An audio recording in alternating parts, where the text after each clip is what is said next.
I saw some patterns that I think can get in the way. I saw so many great patterns, but there's some patterns that get in the way, and maybe the opposite of that is some principles that would be valuable for you to use. And so as people were describing, for example, what do they really want, and then what's prevented it, and then, the dragon they need to slay in their actions and so forth, I started noticing basically 7 patterns.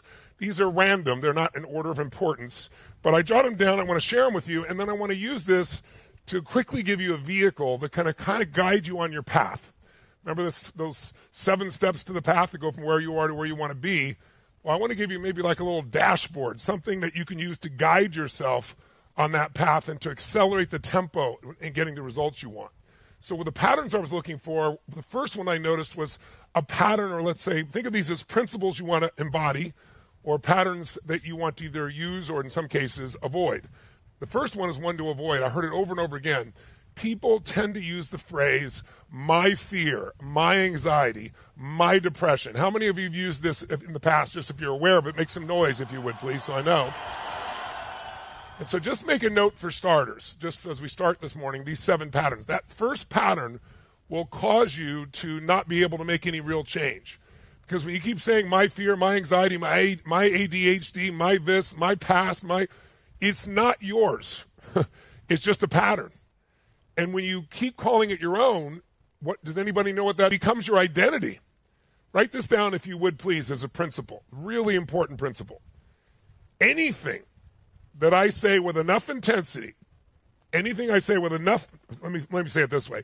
Anything I attach the words I am to, let's describe it that way. Anything I attach the words I am to with enough intensity and enough consistency, I will become. I'll say that again as a principle.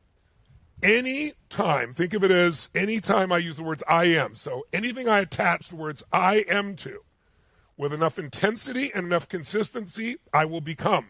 Because what you do is you literally hypnotize yourself into saying, this is me.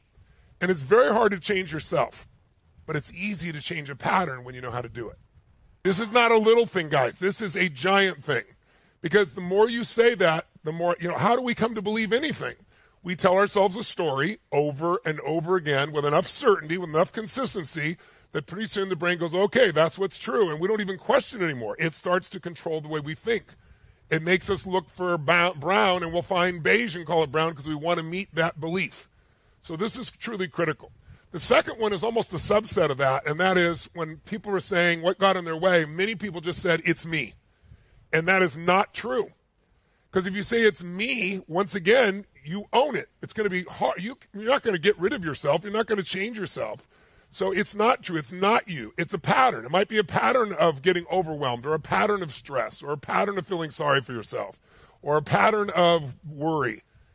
But once again, if you say it's me, you've made a generalization that will make it virtually impossible for you to make the change. And so I'm just looking at these patterns. And many of them, by the way, I got from the first days I was watching your videos.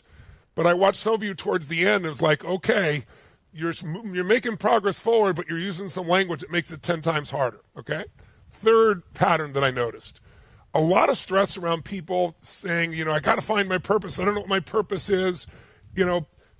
Here's what you write down: free yourself, free myself from the illusion that I have one purpose. One gigantic, massive purpose that I have to make happen or my life is meaningless. I see a lot of people in their 20s, early 30s, and they're stressed out because I just haven't found my purpose, okay? I got so many purposes, it's ridiculous. The need to make it a giant purpose is the need to try to feel significant. As the years have gone by, my early days, I had these long, giant mission statements, and you could put them on the wall, and they sounded so great. But after a while, I realized I need a phrase or two that just triggers me to be in the right state or do the right thing. And my basic purpose, my fundamental purpose, is to help.